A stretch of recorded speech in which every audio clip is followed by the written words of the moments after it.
Salut et bienvenue dans L'Aventure, un podcast qui va à la rencontre de celles et ceux dont l'appel du grand air est plus fort que tout. Des professionnels ou des amateurs qui ont une chose en commun, un besoin viscéral de se dépasser. Pour ce 4e épisode, j'ai eu la chance de rencontrer Elisabeth Gerritsen. Elle skie depuis son plus jeune âge et après des débuts en ski alpin, c'est en freeride qu'elle s'épanouit aujourd'hui. Elle nous parle dans cet épisode de ses choix qui l'emmènent des bancs de l'université aux sommets les plus difficiles. Voici L'Aventure, un podcast LFM. Je m'appelle Guillaume Jetta. Bienvenue. LFM présente L'Aventure, un podcast signé Guillaume Jetta. Je m'appelle Elisabeth Gerritsen, j'ai 25 ans. Je fais du ski professionnellement depuis maintenant 5 ans. Et parallèlement à ça, je suis étudiante à Genève. Comment tu répartis ton temps entre les études et puis le ski ? Alors actuellement, je pense que ma priorité c'est quand même le ski. Donc j'ai tendance à dire que je fais des études plutôt à temps perdu. Donc quand j'ai un peu une petite heure à combler dans ma journée, je vais peut-être revoir des cours, réviser un petit peu. Mais ma priorité c'est quand même d'être en forme sur les skis. Donc en pré-saison, de m'entraîner, faire de la prépa physique et puis toucher la neige le plus possible. Ça ressemble à quoi une prépa physique de pré-saison dans ton activité ? Alors, c'est une prépa physique assez standard dans la mesure où je vais au fitness et puis je fais des exercices de renforcement, de proprioception, ce genre de trucs. Donc, j'ai un coach physique qui m'accompagne là-dedans. Et ensuite, dès que la neige tombe et que les glaciers ouvrent, c'est de mettre les skis, d'aller faire un peu de freestyle, peut-être en début de saison. Et puis ensuite, en attendant plutôt la poudreuse qui me permet en fait d'aller en hors-piste. Et c'est ça, en fait, ma vraie activité ensuite de janvier à avril, plus ou moins. C'est compatible les calendriers d'études et de ski dans ce cas de figure ? Parce que sauf erreur, à l'université, tu as des examens qui vont tomber milieu de l'hiver, non ? Quelque chose comme ça, là où je pense que pour toi, au niveau du ski, c'est hyper intéressant. Ouais, alors c'est plus ou moins compatible. Alors en janvier, je peux jamais faire les examens en général parce que les années précédentes, j'étais toujours soit au Canada, soit au Japon pour des compétitions. Donc en fait, mes examens de janvier sont toujours reportés en août. Donc voilà. Donc ça s'adapte. Assez bien, ça s'adapte pas mal, ouais. Ce podcast a pour vocation de creuser un petit peu le milieu de l'aventure. Si tu devais définir pour toi l'aventure avec un grand A, ça ressemble à quoi ? Je pense que l'aventure, c'est une chose qui est hyper relative à chaque individu. Et que pour moi, ça représente simplement en fait, de sortir de sa zone de confort d'une manière ou d'une autre. Donc pour moi, c'est peut-être, je sais pas, de me surpasser dans mon sport. Mais pour quelqu'un d'autre, ça peut être au bout de la rue et puis, je sais pas, grimper dans un arbre. Donc disons que j'arrive pas à définir l'aventure de manière concrète parce que je pense que vraiment, c'est une notion qui s'adapte en fait à chaque personne et à sa vision du monde. Tu t'es toujours dépassée dans le sens, ça a toujours été quelque chose d'important pour toi déjà quand tu étais petite, ou c'est une notion qui est venue un peu plus tard ? Je me suis toujours sentie vivre quand j'étais justement en dehors de ma zone de confort. Et puis maintenant, c'est vrai que c'est des termes qu'on utilise beaucoup aussi en management et tout, machin, un truc de zone de confort tout le temps. Et je suis pas forcément très à l'aise d'utiliser cette notion-là, mais en fait, c'est une réalité. Donc oui, je me suis toujours surpassée autant, je sais pas, dans mes études que dans mon sport, que dans plein de trucs. Et en fait, j'adore apprendre des nouvelles choses. Et je pense que l'aventure, ça touche à ça aussi beaucoup. C'est d'apprendre des nouvelles choses et par là aussi apprendre à se connaître soi-même, en fait, beaucoup. En connaissant ses limites et puis ses non-limites, en fait, aussi, surtout. Tu dis que tu mets cette énergie autant dans tes études que dans le sport. Donc, dans ton cas de figure, c'est le ski. Est-ce qu'il y en a eu d'autres de sports où ça a été une forme, je sais pas, d'évidence comme ça depuis le début chez toi ? Alors, j'ai toujours skié. Donc, le ski fait partie intégrante de ma vie depuis que j'ai 3-4 ans. J'ai fait de la compétition de ski alpin quand j'étais petite, où j'étais pas très douée. Et ça m'a pas vraiment plu.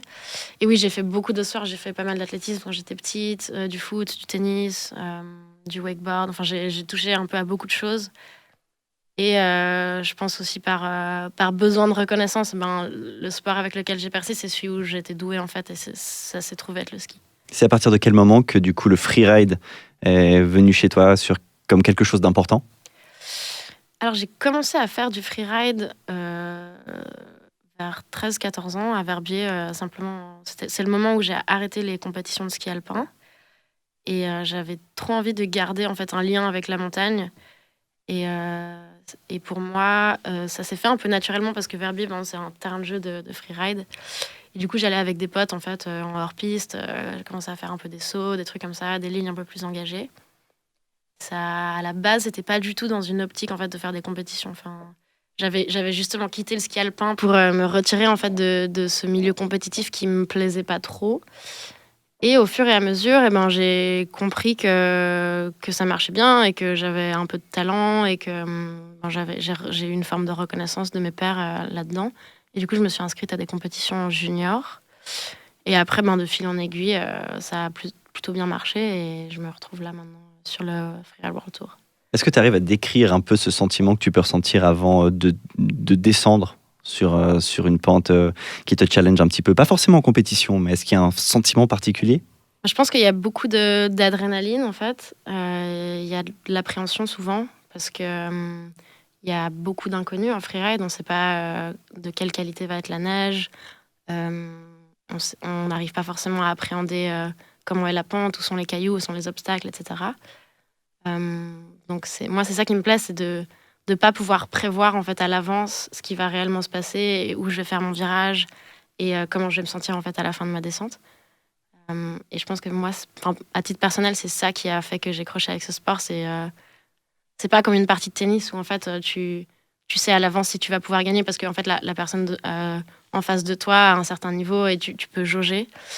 Et moi, c'est vraiment, j'aime bien surfer avec ce truc d'inconnu, d'imprévisibilité et du coup de spontanéité aussi dans mon ski. De manière générale, cette spontanéité, on peut la retrouver aussi dans d'autres parties de ta vie, ou ça reste majoritairement quelque chose qui est consacré au sport? Oui, alors je pense que moi, je suis une personne très spontanée. Je fais pas vraiment de plan à l'avance. Et puis mes décisions sont souvent assez prises de manière très impulsive. Ce qui est assez bon et c'est mauvais côté d'ailleurs, mais voilà. Mais non, c'est vrai que j'aime la spontanéité et en fait j'aime ne pas me mettre de barrières et du coup ça implique en fait de jamais prendre des engagements forcément trop à long terme, etc., etc. Ce qui embête pas mal les gens autour de moi, je pense. Mais voilà. Cette impulsivité dont tu parles, est-ce qu'elle est compatible du coup, ou comment est-ce que toi tu fais pour la gérer quand tu es dans des descentes? Parce que du coup, comme il y a cet aspect justement d'éléments extérieurs que tu peux pas tout maîtriser, est-ce que c'est pas à ce moment-là, c'est l'idée que je me fais moi derrière ce micro, que du coup elle demande à être peut-être canalisée, je sais pas? Ouais, c'est marrant alors parce que à ski, ça peut paraître impulsif en fait pour les spectateurs et spectatrices, mais pour moi à ski, c'est même plus de l'impulsivité, c'est vraiment de l'instinct en fait. C'est comme si mon cerveau en fait s'éteignait et que mon corps un peu reprenait le dessus. Et en fait, c'est mes genoux qui font les virages et c'est pas du tout intellectualisé en fait. C'est vraiment de par la connaissance que j'ai de la montagne et de mon corps et de mes capacités, tout devient plus ou moins instinctif et c'est spontané dans ce sens, mais c'est pas réfléchi en fait. Voilà. Le sentiment que tu as avant et le sentiment que tu as après, du coup, c'est un peu des choses qui sont séparées de ce que tu vis sur le moment? Tout à fait, ouais. Tout à fait. Et souvent, notamment en compétition, je me rappelle pas en fait de ce que j'ai fait. C'est comme j'ai un espèce de blanc où c'est peut-être une réaction chimique par rapport à l'adrénaline, mais je me rappelle pas vraiment ce que j'ai fait, où j'ai skié et tout. Et je sais que je me sens bien et que j'ai une espèce de bien-être chimique dans mon corps, je pense. Mais je suis dans un espèce de monde extraterrestre, extraterrien. Et je pense que c'est ça ça prouve que c'est vraiment instinctif parce que ça s'inscrit pas en fait dans mon cerveau, quoi. Quelle est l'importance que tu accordes du coup à l'instinct de manière générale dans le reste de ta vie peut-être? 100%. Je travaille beaucoup à l'instinct. Mes décisions sont prises à l'instinct et jusqu'à maintenant ça a assez bien marché. Et après, c'est quelque chose qui est aussi construit dans le sens où, à partir du moment où on commence à faire confiance à son instinct, on aura plus tendance à l'écouter d'une certaine manière, enfin avec des guillemets, et à faire confiance. Mais après, en fait, ouais, je sais pas. Est-ce que tu trouves que de manière générale, on met l'instinct au centre de ce qu'on exerce dans notre vie de tous les jours? Je pense que ça dépend vraiment des personnalités des gens, en fait. Je pense que c'est une manière de fonctionner qui matche pas forcément avec tout le monde et aussi avec les activités et professions, etc. des gens. En fait, ça implique quand même d'avoir une connaissance de soi et une connaissance de ses valeurs, de ses capacités, de ses limites, en fait, pour travailler à l'instinct. Et je pense que c'est quelque chose que tout le monde n'a pas, en fait. c'est une prérogative, en fait, à la capacité d'utiliser son instinct pour vivre, en fait. Enfin, je sais pas comment exprimer autrement. Non, c'est assez clair. Tu me disais justement hors antenne que tu étudies le droit à côté. Pourquoi pas du coup philo ou peut-être des choses qui laisseraient peut-être un petit peu plus la place à ça? Ah, c'est une très bonne question. Alors, je pense que je suis pas quelqu'un de très créative. Et du coup, ça m'a toujours fait peur, en fait, tout ce qui est plutôt sciences sociales ou philo, ou, etc. Mais ça m'intéresse beaucoup et je me documente beaucoup là-dessus. Mais il y a un côté super rassurant dans le droit où, en fait, c'est très concret. En fait, il y a des règles qui sont écrites et qu'il faut appliquer et qui s'appliquent à telle ou telle situation. C'est très terre à terre, en fait, comme truc. Et moi, ça me plaît. Et je pense que c'est un outil qui est important d'avoir, particulièrement en ce moment, où peut-être qu'on bafoue un peu nos droits à droite, à gauche. Voilà. Il y a un aspect assez créatif quand même dans ton ski, quand on voit justement, c'est une discipline au niveau compétitif, corrige-moi si je me trompe, qui aussi, on va t'évaluer un peu, on va te donner des points ou t'en retirer en fonction de la qualité de ce que tu vas donner comme figure, comme tracé, etc. Donc il y a quand même pas mal de créativité dans ce que tu accomplis. Oui, c'est vrai que la créativité, d'ailleurs, c'est un des critères que les juges utilisent pour nous noter. Donc, ils vont plutôt apprécier une ligne qui n'est pas la même que, par exemple, la compétitrice précédente ou celle d'après. C'est des choses sur lesquelles on travaille. On travaille beaucoup avec des images, des photos, des vidéos, pour en fait pour préanalyser notre tracé du jour. Et dans ce sens, c'est pas très créatif parce qu'il y a quand même un travail, en fait, derrière, qui prend pas mal de temps et qui est très réfléchi, par rapport à la performance qu'on a envie de faire ce jour-là, la forme physique dans laquelle on est, si on a envie de, je sais pas, par exemple, tout donner ce jour-là et de tenter la première place, ou plutôt, en fait, on a besoin de récolter des points pour un classement spécifique, et du coup, ce qui est plutôt à 80%, 90%. Donc, en fait, c'est très réfléchi et calculé. Il y a une stratégie derrière. Et ouais, c'est assez stratégique. En tout cas, le freeride, dans son aspect compétitif, c'est assez calculé, ouais. Là-dedans, est-ce que aujourd'hui le freeride, tu le pratiques aussi d'une manière pour toi? Oui, alors oui, c'est vrai que c'est important de le mentionner. Je fais pas que des compétitions et moi, quand je parle de freeride, en fait, je parle surtout de tout ce qui est en dehors des compétitions, soit la communauté de potes avec qui je skie et toutes les aventures que je vis en fait en dehors de ça, donc simplement en allant en montagne, en traçant mes propres lignes, etc.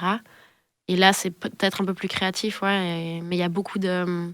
En tout cas, moi, j'ai tendance à m'inspirer, en fait, beaucoup de mes amis, d'autres riders, pour m'approprier, en fait, soit des figures, soit des lignes sur des montagnes, etc. Donc, je pense pas que j'ai la fibre créative, dans la mesure où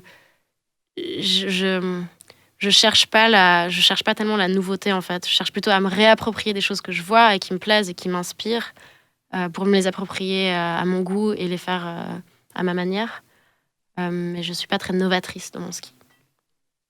Si tu devais nous emmener dans un de tes meilleurs souvenirs en rapport avec le freeride, par exemple, ça serait quoi? C'est un peu égocentrique, mais je pense que c'est quand même ma victoire à l'Extrême en 2019. À Verbier? À Verbier. Pas tellement parce que j'ai gagné, parce que ça, c'est subsidiaire, mais plutôt à toute l'émotion que ça m'a procuré, parce que j'étais chez moi, qu'il y avait toute ma famille, qu'il y avait mes potes, et que c'était simplement une grande fête. Et puis, c'était aussi une forme de reconnaissance, en fait, de tout le temps et toute l'énergie que j'ai investi ces dernières années. Et d'être récompensée de cette manière avec beaucoup d'amour, en fait, autour de moi. C'était très, très particulier comme moment. Tu parles de tes potes, de tes proches. T'es plutôt solitaire ou t'es plutôt justement une personne de tribu? Je suis très tribu. J'ai beaucoup besoin d'appartenir. J'ai besoin de me sentir aussi acceptée, validée par mes pairs, par mes amis, par ma famille. Je suis pas trop cavalière seule, comme on dit. Et au contraire, en fait, c'est ma force, toutes les personnes qui m'entourent. Ouais. Après, c'est un peu à double tranchant, parce que j'ai beaucoup besoin de la validation des gens, et je pense qu'il y a certaines choses que je fais qui sont peut-être un peu trop liées à ça aussi. Et certaines choses peut-être que tu ne fais pas parce que... Ouais, tout à fait. Du coup, c'est un truc sur lequel je travaille, mais j'ai le temps encore de déconstruire tout ça. Oui, quand même. On rappelle ton âge ? 25 ans. Ça va. Ouais. La suite, ça représente quoi dans l'idéal pour toi ? Avec toutes les incertitudes qui planent sur la période coronavirus qu'on vit, bien sûr, mais... Ouais, alors c'est une bonne question. Je pense que la période qu'on vit, en tout cas sportivement pour moi, elle pose beaucoup de questions, notamment parce qu'on peut plus voyager et que c'était une partie intégrante en fait de ma carrière jusqu'à maintenant, autant pour des compétitions que pour des shoots, que pour des entraînements, etc. Donc pour moi, ça me force à en fait rechercher l'aventure plutôt ici, donc vraiment à la maison et peut-être du coup à redécouvrir des lieux, des pentes, des montagnes que je connais déjà, mais qui n'ont jamais forcément eu qui n'ont jamais représenté en fait un challenge. Mais en fait, il y a beaucoup de choses à faire ici et c'est très sain en fait de repartir à l'aventure et de redécouvrir des lieux qu'on pense connaître différemment. C'est une année un peu spéciale aussi sur les aspects. Par exemple, on a demandé à un certain moment aux skieurs, aux aventuriers de moins en faire pour justement éviter de surcharger les hôpitaux, ce genre de choses. Dans ton cas de figure, quand on vient sur ton compte Instagram ou comme ça, on a envie de voir du ski, on a envie de voir plein de choses comme ça. De ton côté, comment est-ce que tu as pu gérer cette période un petit peu justement lunatique, peut-être, entre les attentes d'un côté des gens qui te suivent et puis le fait qu'il faut freiner ? Moi, j'ai jamais prétendu faire autre chose que ce que j'ai fait. Donc, en l'occurrence, pendant le premier confinement, j'étais confinée comme tout le monde et j'ai cuisiné des cakes à la banane comme tout le monde. Et j'ai jamais prétendu faire autre chose. Donc ça, c'était assez important pour moi qu'il y ait une forme de véracité en fait entre ce que je montre, ce que je décide de montrer et ma vraie vie. Et voilà, maintenant, c'est vrai qu'il y a de nouveau beaucoup d'incertitudes. On ne sait pas exactement ce qui va se passer au niveau des compétitions. A priori, les stations vont ouvrir. Donc, on va vraiment faire petit à petit et pas à pas et pousser autant qu'on peut pousser, mais sans, je pense, prendre des risques inconsidérés par solidarité pour ce qui se passe en fait, dans le monde entier. Pour terminer, est-ce qu'il y a des choses que tu as envie d'explorer dans les prochains mois, prochaines années, des nouvelles formes de discipline ou quelque chose ? Moi, j'aimerais beaucoup, j'en parlais tout à l'heure, justement, plutôt... j'aimerais bien redécouvrir mon chez-moi et faire plus de trucs dans les Alpes. On a fait notamment un film avec mon sponsor Faction en mai, juste après le déconfinement, où on est allé skier sur le parcours de la patrouille. Donc on a fait de la peau de phoque de Zermatt jusqu'à Verbier. Qui est d'ailleurs le titre du film. Voilà, qui est sur YouTube. Je vous encourage tous en accès libre à le voir. Et en fait, moi, c'était totalement hallucinant parce que je connais bien Zermatt et je connais bien Verbier, mais c'est vrai que jamais je me serais dit mais en fait, je vais faire la haute route parce que c'est pas vraiment mon délire et c'est pas ce dans lequel je suis forcément super à l'aise. Tous ces trucs d'alpinisme et de peau de phoque et tout. Mais j'ai été ébahie en fait par la beauté des paysages et puis par tout ce que ça a à offrir en fait en dehors des stations. Juste d'être un peu livré à soi-même et loin de toute civilisation. C'est un truc qui m'a beaucoup plu et qui m'a beaucoup inspiré et que j'aimerais bien explorer plus à l'avenir. C'est ce qu'on te souhaite alors, à ça et plein de cakes à la banane. Merci beaucoup. Merci beaucoup Elisabeth. Merci d'avoir écouté l'Aventure, un podcast LFM. S'il vous a plu, vous pouvez vous abonner sur votre plateforme préférée pour ne rater aucun épisode. Et on a de très belles choses qui arrivent. On se retrouve bientôt pour une nouvelle rencontre. Prenez soin de vous